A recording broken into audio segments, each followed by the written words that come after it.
threw the ball up. It was in my vicinity, and like I said, I feel like if it's in my vicinity, whether it's 200 or one hand, I got to catch the ball. Do you think that changed? I mean, that changed. Definitely It seemed to change a lot. Yeah, definitely a spark. We needed a spark. It was pretty dry out there for us the first time, and I think we had one drive, and then they was holding the ball they had the ball for a long period of time, and then we come out, and then we just need some type of spark. I was telling Justin, like, hey, you got to use your feet to give us a spark or something like that. Use it. Like, we need something. Like, we have to get 7 on this drive before we come out at halftime. Do you feel a responsibility to be that spark? I feel like my job is to be a playmaker at all times. So whenever I get the ball, I just got to do everything I can to, create a spark. So, How impressed were you with the way Justin played in the second half? I think he's playing the best football this season so far. He's playing smooth. He's playing confident. He's playing, calm. Like, even just calling plays wise, he was just letting us know like what was going on. And I don't know. It was a confident way about himself. I don't really know why, but definitely confident way about himself. You guys have talked about how you're seeing progress in the passing game. What kind of moments do you feel like you can lean on as you go into a short week and build upon from just today?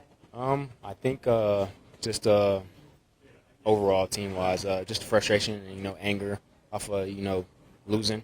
Kind of hold on to that anger, hold on to that frustration, and get a short week and get the whoop up on those guys. So feel those feelings and use them. You saw Velus go for an onside kick, go for 2. Yep. Show some aggression as a head coach. Love it. What does that do on the sideline? Love it.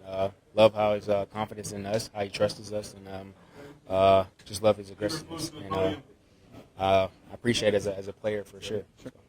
Darnell, how much conversation is there on that last drive in the huddle or wherever else about getting out of bounds and about the clock? That's just an understanding. We all know we got to get out of bounds, and whenever you get a chance to, just get out of bounds. Make a play, but get out of bounds. I like how when we, Justin had lost the ball a little bit, but we got the ball, and everybody understood, like, hey, we can't get in the huddle. We can't do anything to, call a play. Like, we have to go to our, 2-minute situation. Like, we have this numbers system or whatever, word system or whatever. This is what call, and this is what we run in. Then David had, got the ball and got a first down out of it. So I like how we completed on that. Then, it's just an unfortunate thing, with the last play. But I don't know. We preach it for sure. Just get out of bounds. Amir was saying he should have got out of bounds. Yeah.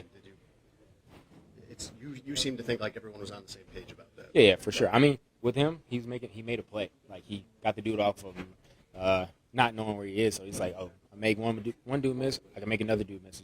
He's just behind him. We couldn't see him. So, I mean, he made an awesome play, made an awesome catch. Just guy was right behind him.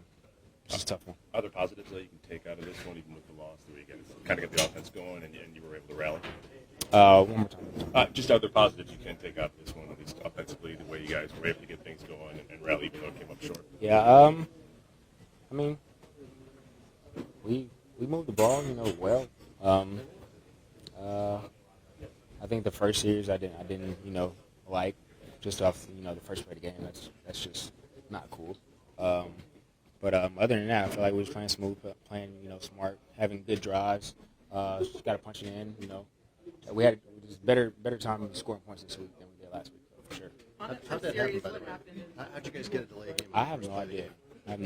I think it's a personnel problem or something like that, or maybe somebody was hurt, or kickoff return. I don't know. I don't know what happened. I really don't know.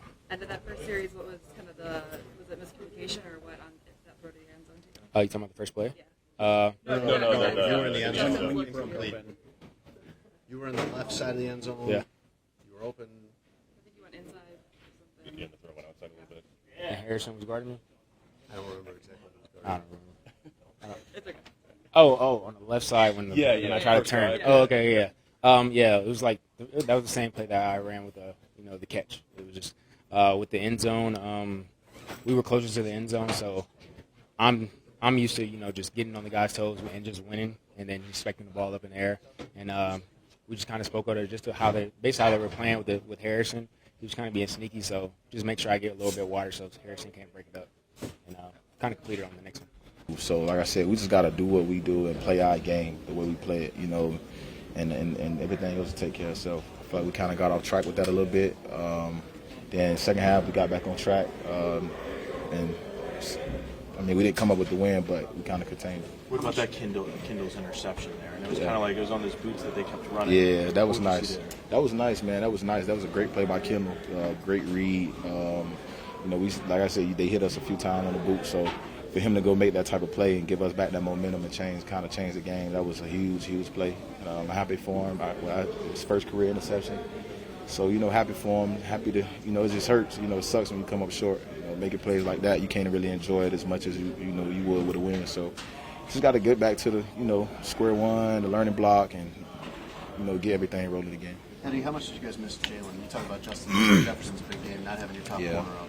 I mean, you miss, you have a guy like that out, you miss him, every game, week in, week out. You know what Jalen can do. You shut down any number one receiver easy. So, just trying to get him healthy, get him back, man, it's going to help us a lot, But it's always that next man up mentality, and we got a lot of young guys that got to step up and, continue to learn. But, always when a guy like Jalen is out, it's always tough. But happy to get him back next week for sure. Does it test your patience at all, playing with young guys, playing with inexperienced guys, and accepting that there's going to be some mistakes? I mean, I feel like I attack every game the same, no matter who's out there. You got alerts in your mind that they might go here at a young guy, try to pick on a young guy, but the mindset's still the same. We got to go out there and be dominant every play. And that's just how it is.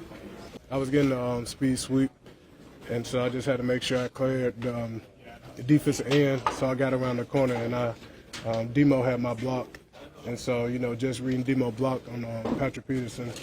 And when he jumped outside, I knew I was going to make my cut inside and either dive in the end zone or drag somebody in. Thinking, I'm sure, a long time about your first NFL touchdown. Did it live up to expectations? Yes, it did. It was a great feeling, but, kind of feel kind of down because, we didn't pull off the win because we all in this together. But it's a blessing, and, I thank God for it. Velus, what does it do for you confidence-wise after not getting any offensive snaps last week and having a good week of practice and getting in there and scoring? It's always good for a receiver confidence, to get the ball, touch the ball, to get some reps and things like that. But, yeah, it's truly a blessing, the staff, they trusted me, to put the play in, and I capitalized off of it for my team. How can you kind of use that play going forward to kind of, give you another boost heading into next week practice? Same preparation for this week, just going into week focus. We have a quick turnaround Thursday night game, and so, just come in with that mentality, visualize, me making plays and stuff like that, and continue to, to let these coaches trust me and my abilities. Justin said last week that he felt like the passing game, you start to see some signs of progress. And then obviously what happens in the second half today, he had a really good shaking off the first half. What kind of progress have you seen from him kind of on a week-to-week basis? And do you think he's maybe turning the corner a little bit? I feel like, the passing game always been there. Some things, it wasn't fortunate how games turned out to be and stuff like that. We had a lot of close games, but, that's not good enough to get a W. But I feel like, we've been going in with the same preparation each week. And so I feel like as an offense, we're processing. We're getting better and better by the week. And so, yeah.